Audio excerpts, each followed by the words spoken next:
Welcome back again. आशा करते हैं कि आप सभी अच्छे होंगे।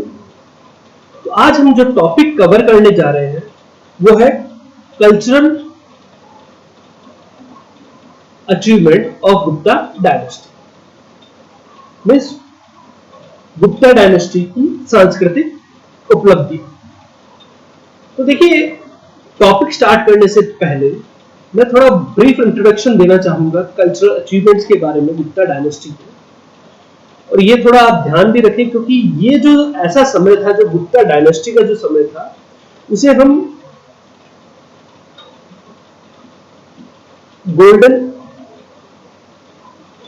एज ऑफ इंडिया कहते हैं। तो इसी से आपका पता लग गया वो कल्चर अचीवमेंट का गुप्ता डायनेस्टी के दौरान जो हुआ उसको हम गोल्डन एज ऑफ इंडिया कहते हैं। उसके कारण भी बहुत थे। इस दौरान बहुत सारे इन्वेंशंस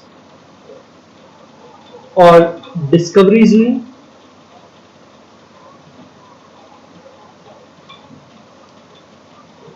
इन साइंस,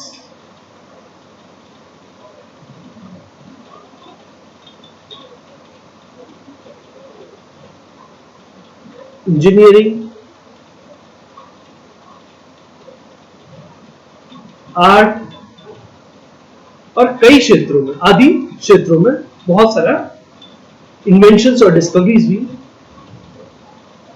और इनमें जब हम गुप्ता डायनेस्टी की एक्सपेंशन की बात करते हैं तो हम समुद्र की बात करते थे, मगर जब हम गुप्ता डायनेस्टी के अचीवमेंट्स की बात करते हैं तो हम इसमें चंद्रगुप्त जो सेकंड जो थे उनका नाम मेंशन करना बहुत जरूरी बनता है। चंद्रगुप्त सेकंड। तो आप थोड़ा ध्यान रखें, क्योंकि इनके दौरान जो था गुप्ता डायनेस्टी जो थी उसमें बहुत सारे डिस्कवरीज हुई, बहुत सारे इन्वेंशंस हुए। जैसे मैंने जस्ट अभी आपको बताया, डिस्कवरीज और इन्वेंशंस हुए कई फील्ड्स में। और इन्होंने साइंस को, आर्ट को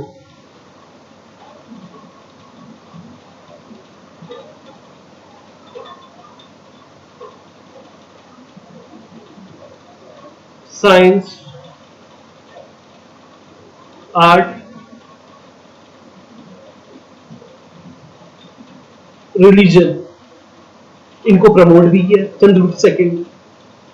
और जैसे मैं पिछले वीडियोस में आपको बता चुका हूं, इनके जो 9 ज्वेल्स थे या जेम्स कह लीजिए, और जिसे हम हिंदी में नवरत्न कहते थे,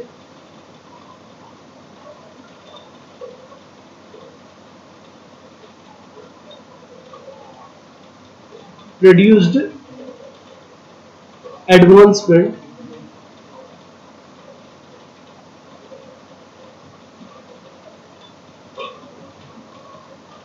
मैनी फील्ड्स।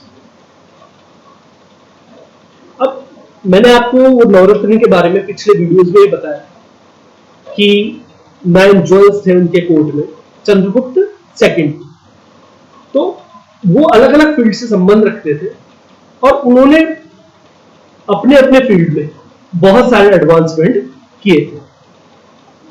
नेक्स्ट आता है, अब हम ये सारे सोर्सेस की बात करें तो इसमें हम चाइनीज ट्रैवलर, तो ये थोड़ा ध्यान रखिएगा आप, चाइनीज ट्रैवलर फार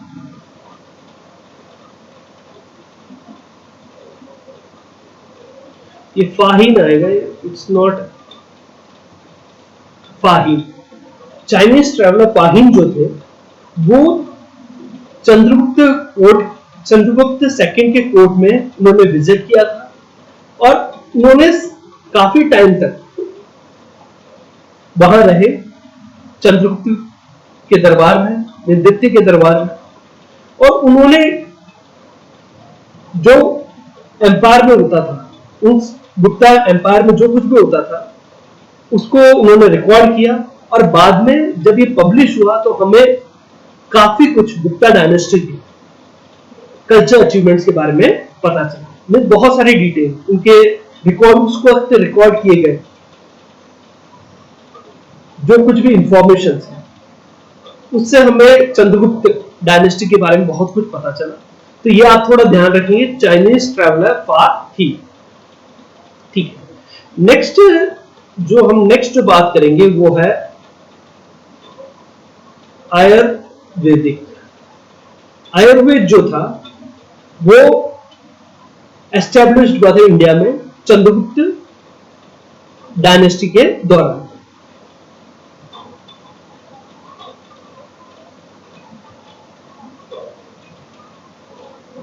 ठीक है, तो आयुर्वेदिक जो थे वो इंडिया में एस्टेब्लिश हुआ था चंद्रगुप्त के दौरान।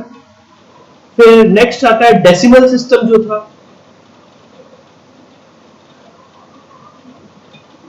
कहते हैं वो भी चंद्रगुप्त के टाइम पे इंट्रोड्यूस हुआ था। चंद्रगुप्त मीन्स गुप्ता डायनेस्टी के दौरान इंट्रोड्यूस हुआ था। और आज जो एडवांस लेवल पे जो चेस खेलते हैं, मीन्स आज का जो चेस है वो भी कहते हैं चंद्रगुप्त डायनेस्टी की देन थी। तो ये तो मैंने आपको ब्रीफ में बताया। अब एज पर हम बुक चलते हैं कि हम बुक में आपको क्या क्या इंफॉर्मेशन दी हुई है। तो आई होप यहां तक आपको समझ में आ ही गया होगा। चले एज पर योर बुक्स। तो as per your book, Gupta dynasty has a great importance in the cultural history of India. तो भारत की जो सांस्कृतिक इतिहास है उसमें गुप्त वंश जो है उसका बहुत अधिक महत्व रहा है। तो आप समझ ही गए गुप्त वंश का क्यों महत्व रहा है। मैंने आपको एक ब्रीफ डिस्क्रिप्शन दिया है, उससे आप समझ गए होंगे क्यों इनका महत्व गुप्ता डायनेस्टी का बहुत ज्यादा था। गुप्ता रूलर्स वर फॉलो वैदिक रिलीजन। गुप्ता रूलर्स जो थे वो फॉलोअर्स थे वैदिक रिलीजन के। Samudragupta and Kumaragupta first had even performed अश्वमेध यज्ञ। और समुद्रगुप्त जो थे और कुमारगुप्त जो थे उन्होंने अश्वमेध यज्ञ भी करवाया। अश्वमेध यज्ञ में पिछले वीडियोस में कई बार बता चुका हूं, फिर से एक बार दोहरा देता हूं कि यज्ञ करवाने के बाद एक अश्व को भेज दिया जाता था आसपास के टेरिटरीज में। अगर कोई राजा उस अश्व को रोक लेता था तो उसे यज्ञ करवाने वाले सम्राट से युद्ध करना पड़ता था। अगर वो हार जाता तो यज्ञ करवाने वाले राजा का क्षेत्र वो हो जाता था उसका। तो ये विवरण मैं पिछले वीडियोस में भी दे चुका हूं, आप उसे देख सकते हैं। They also supported Buddhism and Jainism. तो वैदिक रिलीजन फॉलो करते थे, इसका मतलब नहीं था वो दूसरे रिलीजन्स को सपोर्ट नहीं करते थे, वो Buddhism as well as Jainism को भी सपोर्ट करते थे। आगे चलते हैं। द चाइनीज पिलग्रिम फा he visited India during the rain of Chandragupta second. तो अभी मैं डिस्क्रिप्शन में पहले बता चुका हूं। तो फाहिम, तो ये आप थोड़ा ध्यान रखेंगे, वेरी शॉर्ट में आ सकते हैं कि चंद्रगुप्त सेकंड के दौरान कौन चाइनीज पिलग्रिम जो थे उनके कोर्ट में गए थे या विजिट किए थे, तो वो है फाहिम। तो ये आप थोड़ा ध्यान रखें क्योंकि इनका जो विवरण जो था इससे हमें बहुत कुछ पता चला गुप्ता डायनेस्टी के बारे में। As per his description, Gupta Empire was excellent in administration and crimes rarely took place. तो उनके विवरण से, उनके डिस्क्रिप्शन से हमें पता चला कि गुप्ता डायनेस्टी जो थी वो एडमिनिस्ट्रेशन में बहुत अच्छी थी, मींस वहां प्रशासन बहुत अच्छा था। उन्होंने हर जो चीज थी वो सिस्टमैटिकली अरेंज्ड थी। एंड क्राइम्स, अगर सिस्टम से काम होगा तो क्राइम्स अपने आप कम होने ही। तो क्राइम्स जो थे वो ना के बराबर होते थे। The burden of taxes was also less. जो टैक्स का जो कर का जो बर्डन था वो भी बहुत कम था। और संस्कृत जो थी उस वक्त वहां की ऑफिशियल लैंग्वेज थी। तो आई होप यहां तक आपको समझ में आ गया होगा। ये सारी detail as per your books थी। चले आगे बढ़ते हैं और नेक्स्ट स्लाइड पे चलते हैं। Kalidas the composer of the play Abhijnana Shakuntalam and the great epic Raghuvamsha. तो कालिदास जो थे वो अभिज्ञान शकुंतलम और जो महाकाव्य था रघुवंश उनके कंपोजर थे। Shudraka the writer of the play Mrichchhakatikam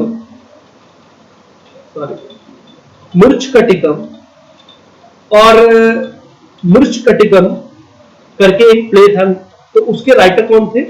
Shudraka थे।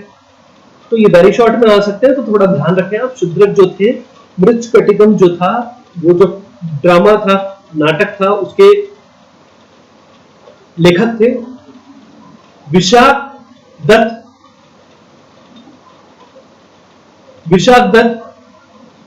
वो मुद्र राक्षस जो है उस प्ले के राइटर थे। और अमर सिंह जो फेमस कोशकार थे वो भी गुप्ता पीरियड में प्रेजेंट थे। आगे बढ़ते हैं। रामायण,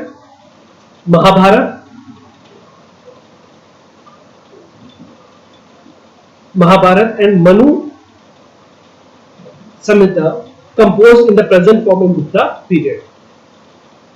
आज जो हम इनका प्रेजेंट फॉर्म देख रहे हैं, रामायण, महाभारत और मनु संहिता, इनका जो प्रेजेंट फॉर्म है वो गुप्ता पीरियड में ही डेवलप हुआ था।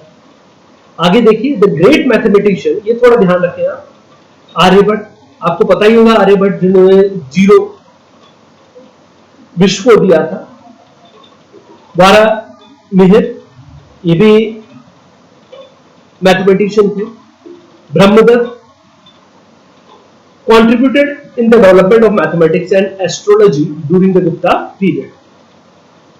तो इन लोगों ने, आर्यभट्ट ने, वारामिहिर ने और ब्रह्मगुप्त ने मैथमेटिक्स और एस्ट्रोलॉजी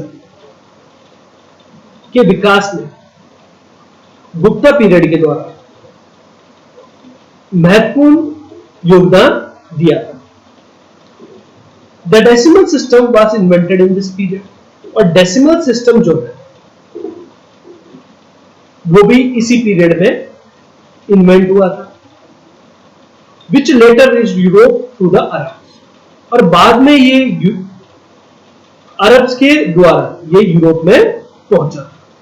तो आप देख सकते हैं काफी कुछ गुप्ता पीरियड में हुआ था, चाहे वो बड़े बड़े महाकाव्य हो, चाहे वो प्लेज हो, इंपॉर्टेंट प्लेज हो, रामायण हो, महाभारत हो, उनका जो प्रेजेंट रूप जो है, चाहे वो मैथमेटिक्स और एस्ट्रोलॉजी में जो डेवलपमेंट हुआ, वो सभी गुप्ता पीरियड में हुआ था। चलिए नेक्स्ट स्लाइड में चलते हैं।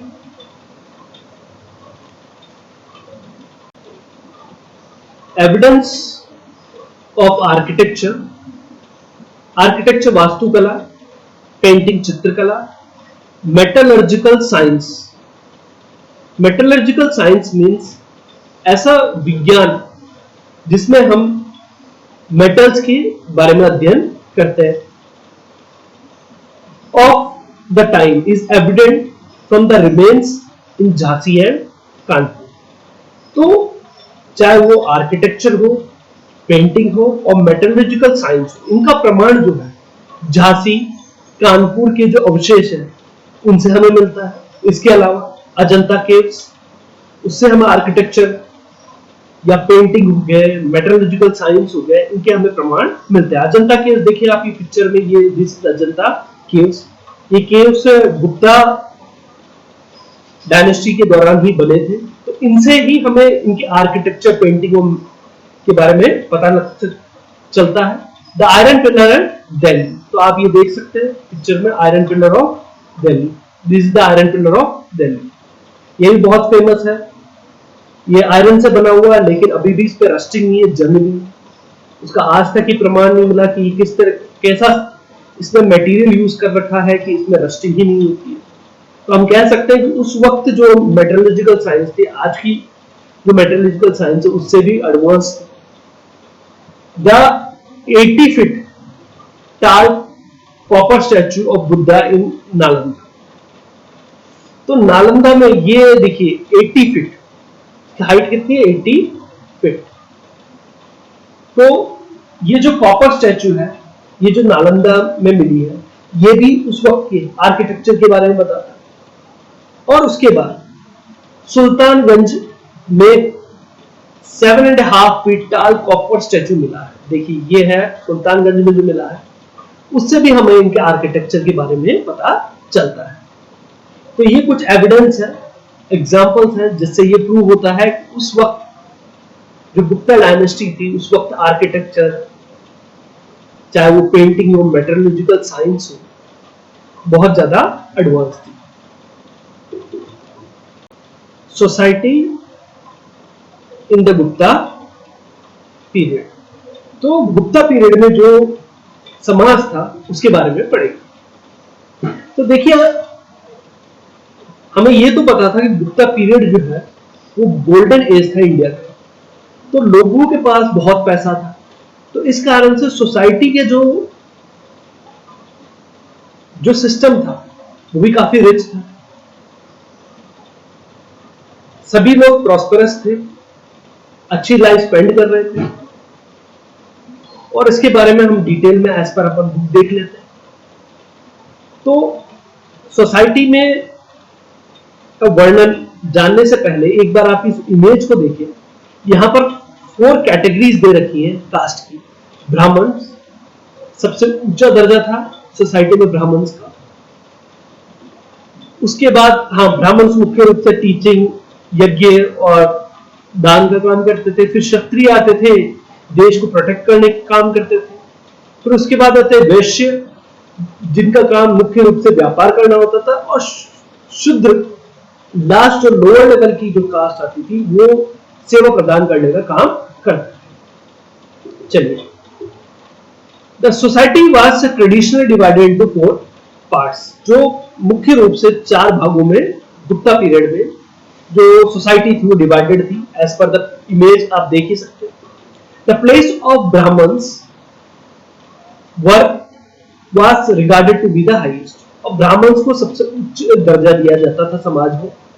Their duties were, उनके मुख्य कार्य थे स्टडिंग, टीचिंग, परफॉर्मिंग यज्ञ एंड चैरिटी। तो अध्ययन करना, अध्यापन करना, यज्ञ करवाना और दान करना, ये मुख्य काम था ब्राह्मणों का। उसके बाद आते थे क्षत्रिय, और was responsible to protect the nation, देश की सुरक्षा का काम क्षत्रियों का होता था। Vaishya were in the occupation of trading and commerce, तो वैश्य जो थे मुख्य रूप से व्यापार से संबंध रखते थे, और उनका मुख्य ऑक्यूपेशन जो था वो ट्रेडिंग और कॉमर्स था। शूद्र वर द सर्विस प्रोवाइडर्स, और जो शूद्र जो होते थे वो सर्विस प्रोवाइडर्स होते थे। सेवा, भिन्न प्रकार की जो सेवा जो थी समाज को वो प्रोवाइड करवाते थे, और ये होते थे शूद्र। तो इस तरह से हमने देखा जो गुप्ता पीरियड में जो सोसाइटी थी वो 4 इंपॉर्टेंट पार्ट्स में divided. In Gupta period the bond of occupation with caste weakened, तो कास्ट और जो ऑक्यूपेशन का जो बॉन्ड था, संबंध था, वो वीक हो गया था। Means bond of occupation with caste का अर्थ था कि कोई भी व्यक्ति अगर किसी कास्ट से संबंध रखता था तो उसे कुछ फिक्स व्यवसाय बता रखे थे, वही करना होता था कि अगर इस कास्ट का कोई व्यक्ति है तो वो यही व्यवसाय करेगा। इस तरह की कुछ प्रथा चली आ रही थी, लेकिन इस तरह की जो प्रथा है जो कि कास्ट को ऑक्यूपेशन से जोड़ता था, वो गुप्तकालीन जो समय था उस वक्त ये क्या हो गया था, वीक हो गया था। डिस्पाइट दिस, लेकिन इसके बावजूद the basis of caste remain prevalent, लेकिन जो जाति का जो आधार था वो उस वक्त भी कायम था। जन्म से ही जाति तय हो जाती थी। आगे देखिए, अब हम महिलाओं के बारे में पढ़ेंगे कि गुप्ता पीरियड में जो था वो महिलाओं की दशा कैसी थी। तो ये थोड़ा ध्यान रखें, इस पे अलग से क्वेश्चन आ सकता है कि गुप्ता पीरियड में महिलाओं की दशा कैसी थी, तो थोड़ा ध्यान दें। Women had important place in the society, पहली बात तो समाज में जो महिलाओं को महत्वपूर्ण स्थान दिया हुआ था। इन रिलीजियस एक्टिविटीज, जितने भी धार्मिक कार्यक्रम होते थे, the presence of wife along with husband was mandatory. Means पति पत्नी का उपस्थित होना जरूरी होता था। जितने भी धार्मिक एक्टिविटीज होती थी, धार्मिक जितने भी कार्यक्रम होते थे, उसमें हस्बैंड के साथ वाइफ का होना जरूरी होता था। द वुमेन्स वर एडुकेटेड, उस वक्त महिलाएं जो होती थी एडुकेटेड होती थी, शिक्षित होती थी। बेल पर्दा सिस्टम जो था वो उस वक्त प्रेवलेंट नहीं था, पर्दा सिस्टम को उस वक्त लागू नहीं था। आगे देखिए, at this time 8 types of marriages were prevalent, means 8 प्रकार के मैरिजेस उस वक्त हुआ करते थे। द प्रैक्टिस ऑफ स्वयंवर वाज देयर, और उस वक्त स्वयंवर की जो प्रथा थी, ये भी एक तरह का मैरिज था, वो भी उस वक्त थी, अस्तित्व में थी। फिर आगे आता है मुद्र शक्ति, थोड़ा ध्यान दें, मुद्र शक्ति, करण, अम्बिष्ट, पार्श्व वर द मिक्स्ड कास्ट, ये मिश्र कास्ट हुआ करता था गुप्ता पीरियड। तो गुप्ता पीरियड में हम लोगों ने यहां तो हमने ऑक्यूपेशन विद द कास्ट के बारे में पढ़ा। उस वक्त ये जो स्थिति थी कि किसी भी जाति के लोगों को कास्ट से जोड़ने की जो प्रथा थी गुप्ता पीरियड में, वो कमजोर हो चुकी थी। लेकिन जन्म के आधार पे कास्ट फिक्स हो जाता था। वुमेन की स्थिति बहुत अच्छी थी, सभी कार्यक्रमों में महिलाओं का अपने हस्बैंड के साथ होना जरूरी होता था, महिलाएं एडुकेटेड होती थी, और बेल जो पर्दा सिस्टम था वो उस वक्त लागू नहीं था। फिर उसके बाद ये नीचे हम लोग पढ़ते हैं कि 8 प्रकार की मैरिजेस हुआ करती थी, उसमें से एक स्वयंवर भी था। और उसके बाद कुछ मिक्स्ड कास्ट थे गुप्ता पीरियड में, उसके बारे में हम पढ़ते हैं। उसमें एक तो मुद्र वो शक्ति थी, करण था, अम्बिष्ट था और पार्श्व था, ये मिक्स्ड कास्ट थे गुप्ता पीरियड।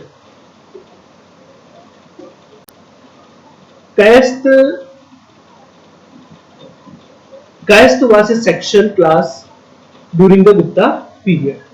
तो कैस्ट जो था वो एक वर्ग था गुप्ता पीरियड में, but later it emerged in the form of a state, लेकिन in the form of a caste, बाद में इसने एक जाति का रूप ले लिया। तो कैस्ट शुरुआत में क्या था, एक वर्ग था सिर्फ एक गुप्ता पीरियड में, लेकिन बाद में उसने एक जाति का रूप ले लिया। Women have been depicted ideally in literature of Gupta period, means गुप्तकालीन समय में महिलाओं को का साहित्य में एक आदर्श चित्रण कर रखा है। तो मैंने पहले ही बताया है कि गुप्ता पीरियड में महिलाओं का जो स्थिति थी बहुत अच्छी थी, तो इसलिए उनका एक बहुत अच्छा आइडली उन्हें लिटरेचर में दिखा रखा है। In case of not having a son, the wife had the primary right to her husband property. में in case of not having a son, यदि पुत्र का अभाव होता था, महिला के पास अगर पुत्र नहीं होता था, the wife had the primary right, तो जो वाइफ जो होती थी उसके हस्बैंड की प्रॉपर्टी पे प्रथम अधिकार हुआ करता। तो इन्हीं सब बातों से हमें पता लगता है कि महिलाओं का जो उस वक्त स्थिति थी गुप्ता पीरियड में बहुत अच्छी थी। आई होप आपको वीडियो पसंद आया होगा। आशा करते हैं कि आप इसे लाइक करेंगे और अपने फ्रेंड सर्कल में इसे जरूर शेयर करेंगे। Thanks for watching.